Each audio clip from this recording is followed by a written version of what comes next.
The Lord be with you. And with your spirit. A reading from the Holy Gospel according to St. John. Glory to you, O God. Chapter 5, verses 1 to 3 and 5 to 16. There was a Jewish festival, and Jesus went up to Jerusalem. Now at the sheep pool in Jerusalem there is a building called Bethesda in Hebrew, considering of 5 porticos, and under these were crowds of sick people, blind, lame, paralyzed. One man there had an illness which had lasted 38 years. And when Jesus saw him lying there and knew he had been in this condition for a long time, he said, "Do you want to be well again?"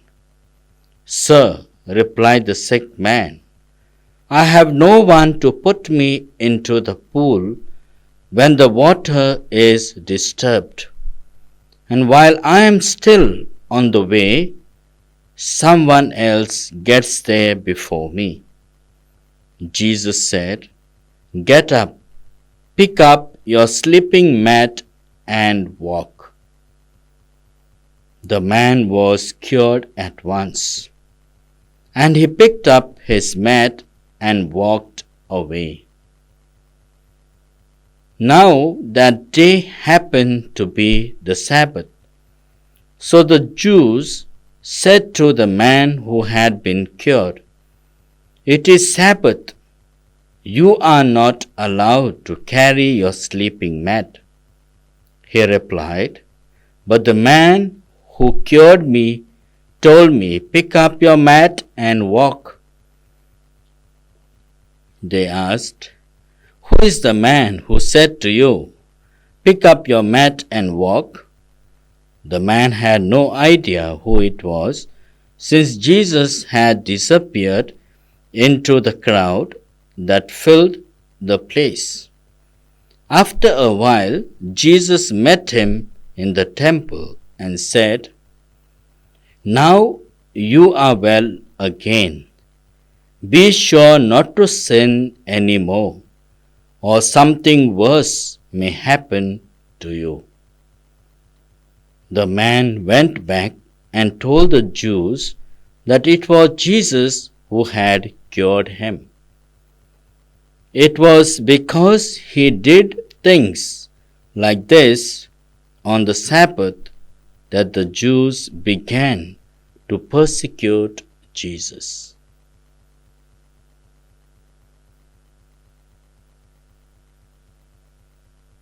The Gospel of the Lord. Praise to you, Lord Jesus Christ. Dear brothers and sisters, doing good to others will put many to jealousy and hatred towards you or against you.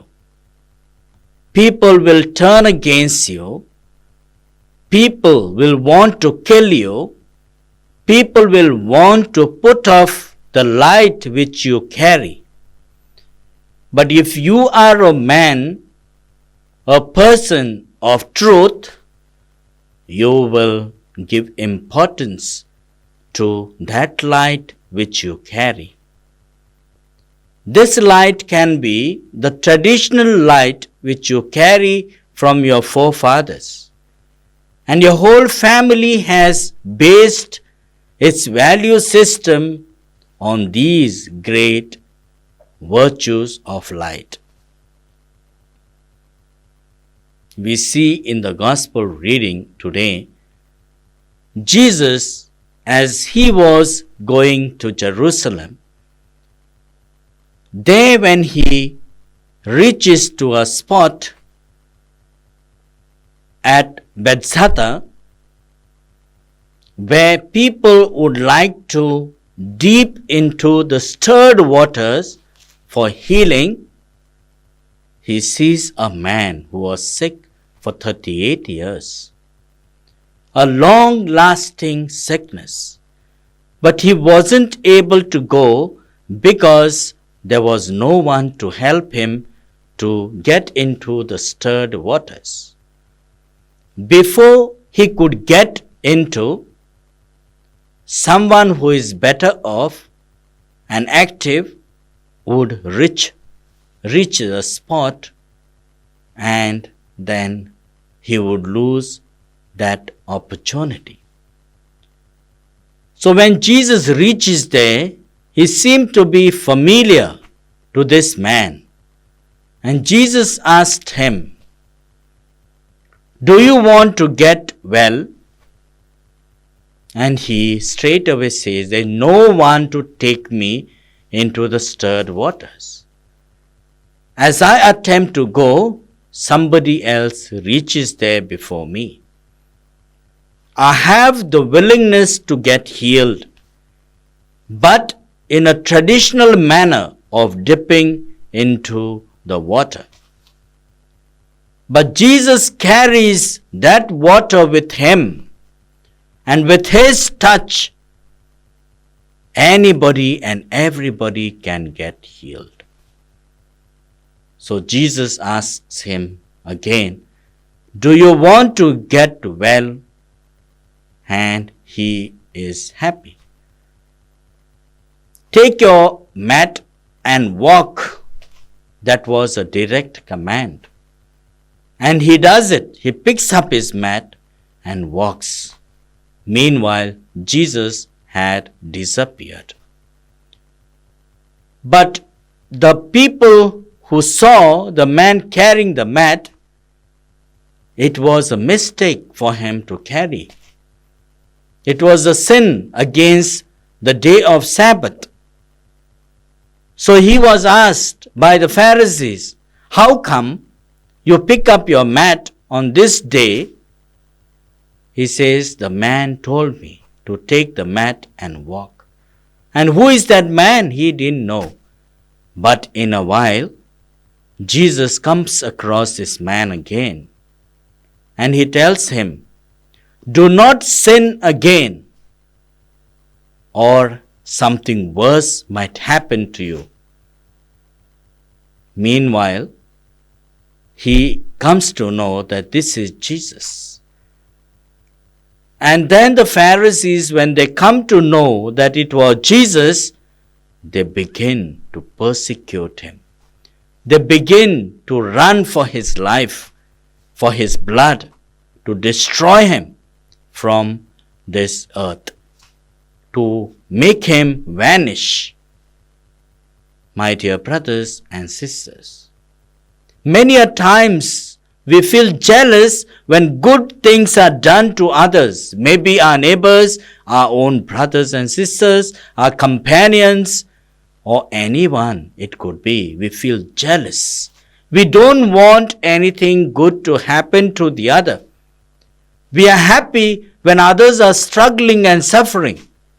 We are happy when they are in a low tone and a low mode. But a true Christian is someone who rejoices, who brings healing to the sick, who comforts those who have lost their near and dear ones, who walks an additional mile or more to the one who needs a company, gives food to the hungry, gives alms, accompanies when necessary. This is a true Christian life. It does not have any norms, conditions. Charity is charity. It has to be done with the motive of the heart. So, my dear friends, let us introspect and look into our lives and see how well do we appreciate the good that is done to others, and how do we help others to grow in their lives? What is our contribution and what is our collaboration?